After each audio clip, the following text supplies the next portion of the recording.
This is how I made $10,000 off one story post. And to make things easier for you, I'm gonna show you live of me making a story post just so that you can follow along and do this with me.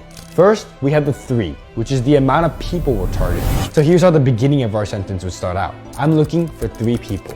Next, we have the 1, which is the offer. For example, in my case, I'm targeting business owners who want to create high quality content to double their sales. Now here's the second part of the sentence. I'm looking for 3 people who want to create high quality content to double their sales. And last but not least, the 30, which is the amount of days. And if you put all the pieces together, here's what it will look like. I'm looking for 3 people who want to create high quality content to double their sales in the next 30 days. To maximize your conversion rate, make sure to use a high quality photo of yourself, any sort of quality checks to filter out unqualified leads, and of course, the CTA or call to action for people to DM you. And that's the 3-1-30 method. You don't need followers, you don't need viewers. All you need is good messaging, and I promise you, it'll make a lot of money. Follow me so you don't forget this info.